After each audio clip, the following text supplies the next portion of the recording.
Yeah. Russell Perrin, you've just set up a community interest company called the Yellow Brick Road. What can that company do for young people? Well, we set up a community interest company, Yellow Brick Road, to support what people might term in education disadvantaged pupils, but they're really pupils that come from backgrounds where maybe mum and dad are working a lot and they're not always at home to support their children, or maybe there's not a history of study at home, and all the studies show that two children of equal intelligence at school, one that comes from a wealthy and affluent family and a child that comes from a family that is termed disadvantaged, the one from the wealthy family will, no surprising, will do better. And this is ingrained into our system from an early age. So by the age of 5, if you come from a disadvantaged family, 20% of those children are already behind their peers in reading and writing. Through no fault of their own? Through no fault of their own. And then by the time they get older, primary school, 44% of those children are behind at standard English, reading, writing and maths, compared to 66% of children that aren't. And then by the time they leave secondary school, they're up to 20 months behind their peers. Now, previous governments have tried to tackle this problem, and over the last decade, that gap was stubborn but closing. And then the pandemic came along, and that gap widened massively, and now it's over a month. In terms of progress, it's much bigger than it was before the pandemic, such that children now are actually a month behind where they would have been in 2010. When you say children, here we are in Harlow, but I imagine your company embraces the whole country, but is there a figure? How many children do you think that's affecting in Harlow, or is it impossible to say? There's one, it's maybe too many. It will be thousands of children, and it has a real impact on their life chances.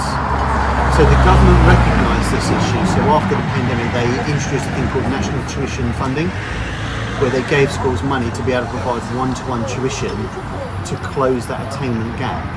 And it started to work, but then the funding was dried up. So given that I work in a school in Harlow, I thought, how can I help support? And we need the money. And so the idea is to try and get local businesses or individuals to donate so that we can funnel that money back into the school so they can offer the one-to-one tuition. Because the tuition is proven to have a real long-lasting effect. In fact, just 10 hours of one-to-one tuition can improve a child's progress by a whole grade.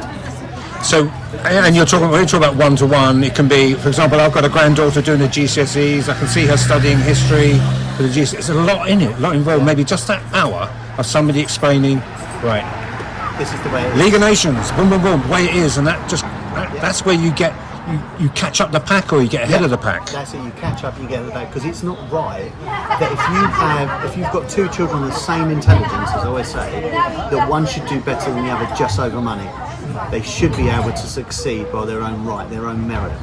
And so by trying to raise these funds, we're providing that money to schools in Harlow to be able to offer that. And we've paired up with one of the largest tuition providers in the country, My Tutor.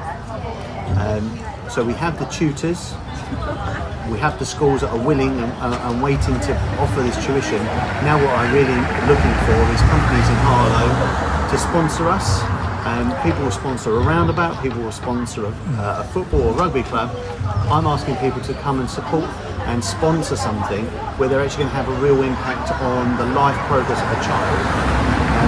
It will impact positively on their career, their mental well-being, and if they are successful, they become better contributors to society as a whole.